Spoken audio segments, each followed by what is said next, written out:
เบาซูนเนาะเบาซูนสิพาพี่น้องไปเบิ่งโรงเรียนเนาะสมัยตะกี้ตอนเบาซูนเข้าโรงเรียนอันนี้ก็เป็นโรงเรียนนาตายเนาะอันนี้ก็เป็นโรงเรียนนาตายที่บอนที่เบาซูนเข้าเนาะและเบาซูนสิพาไปเบิ่งว่ามันเป็นอะไรเนาะไป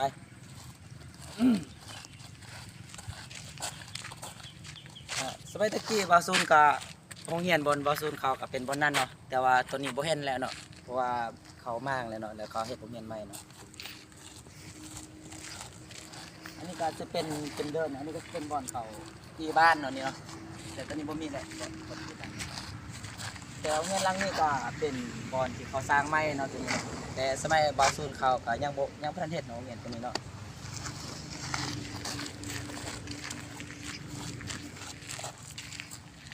อันนี้ก็เขาเฮ็ดใหม่เนาะโรงเรียนนี่เนาะ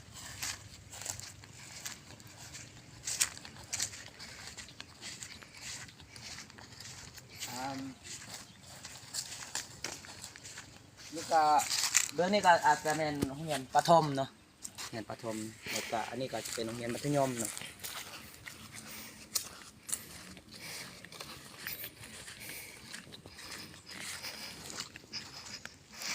และนี่ก็คือเดินเตะต่อเนาะที่เตะต่อเนาะนี่ก็ต้องเดินเตะต่อเนาะแต่ว่าบาวซูนก็บ่ได้มาโดนแล้วเนาะ5-6 ปีเนาะตั้งแต่ปี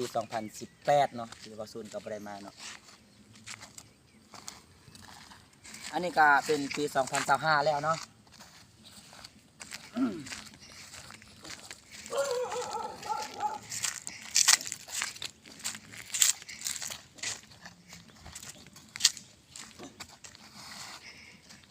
นี่ก็เป็นโรงเรียน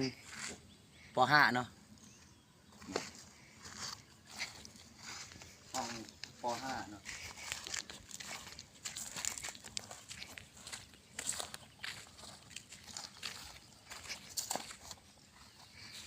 แล้วก็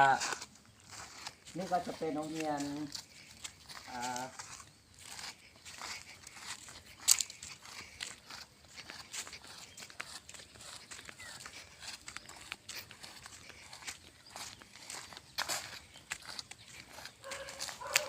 นี่ก็เป็นห้องม .4 เนาะม .4 แล้วก็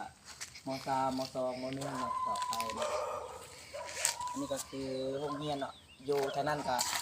จะเป็นภูผาป่าดงเนาะโอ้ธรรมชาติแบบงามเนาะนี่เนาะคลิปนี้เนาะบาวซูนก็พาไปเบิ่งโรงเรียนมัธยมเนาะแล้วก็ประถมวันที่